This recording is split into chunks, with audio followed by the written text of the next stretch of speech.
Hello, everyone, and welcome to this important session on bystander intervention at work. I'm Dr. Marcus Motley. This training is designed to equip you with practical strategies for fostering a safer and more inclusive workplace.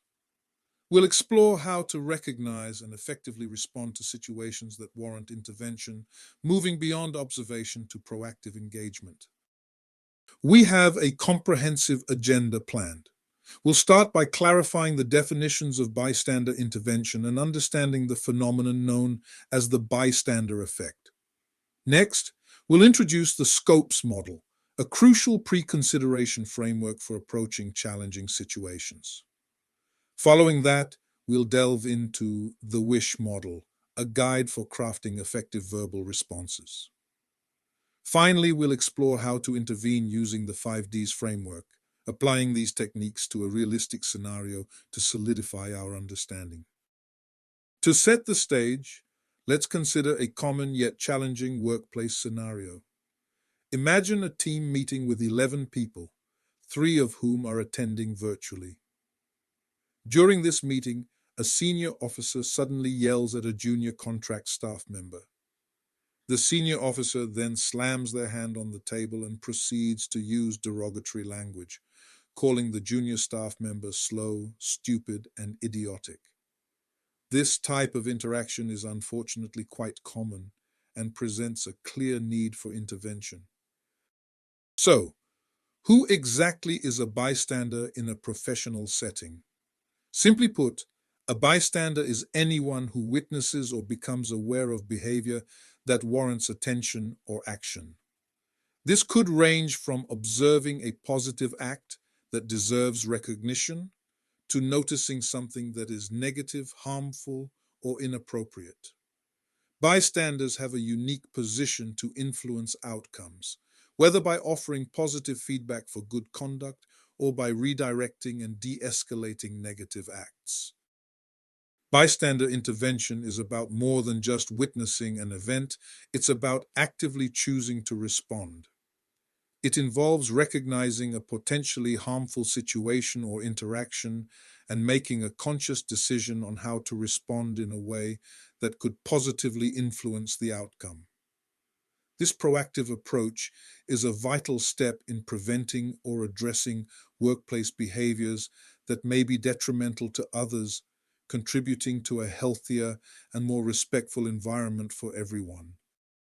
When we talk about bystander intervention in the workplace, we're referring to strategies designed for individuals to safely prevent or stop hurtful behavior.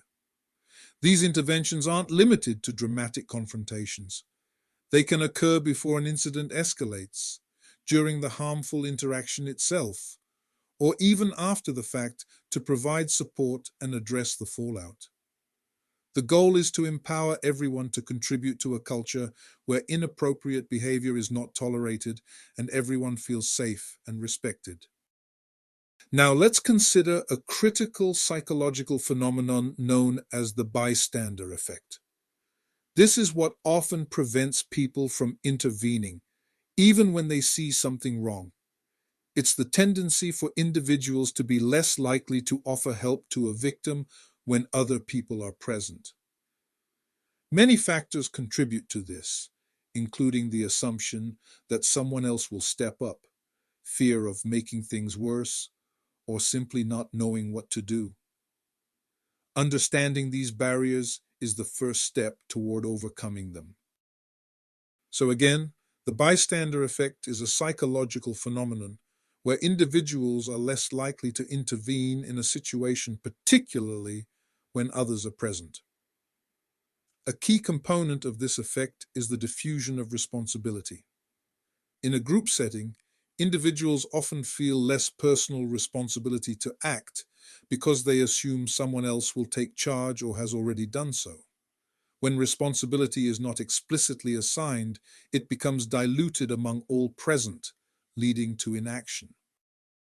As managers, it's crucial to identify situations that clearly warrant intervention.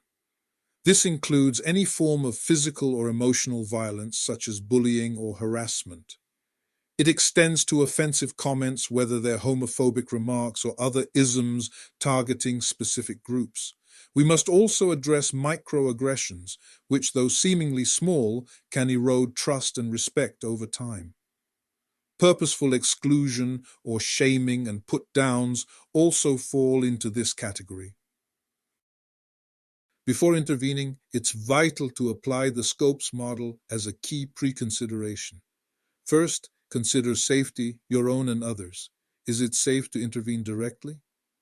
Second, control. Can you control your emotions, actions, and words? Third, outcome. What is your desired immediate outcome for this situation? Fourth, process pathway. How will you achieve that outcome?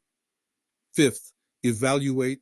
Constantly evaluate the situation for changes, assess if you're moving toward your outcome, and check your safety and control.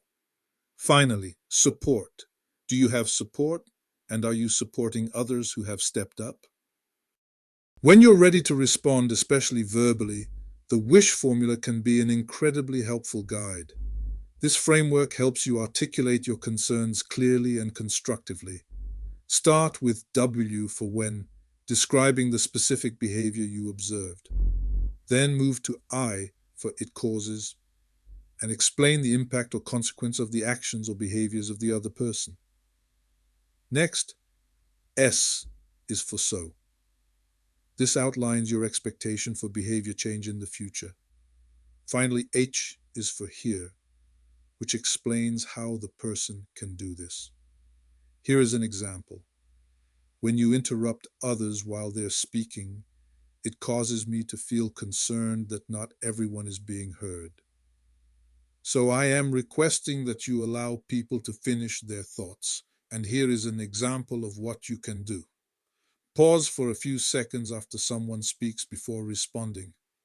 Using the WISH formula can help you intervene in difficult situations. When it comes to taking action, the 5 Ds provide practical strategies for intervention. First, you can directly intervene by speaking up or stepping in immediately. Second, distract by creating a diversion to interrupt the situation.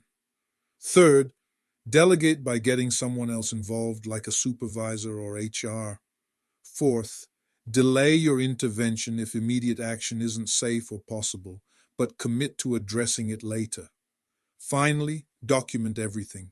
Record what you saw, when, and any actions taken.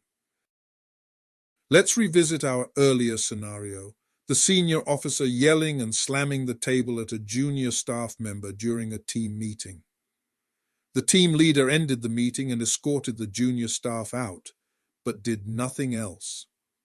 Considering this, we must ask, for those physically present, why didn't more team members step in? For those virtually attending, what could they have done? How does the team leader's action or inaction reflect on their responsibility? What impact did the collective inaction have on the junior staff member and the team culture?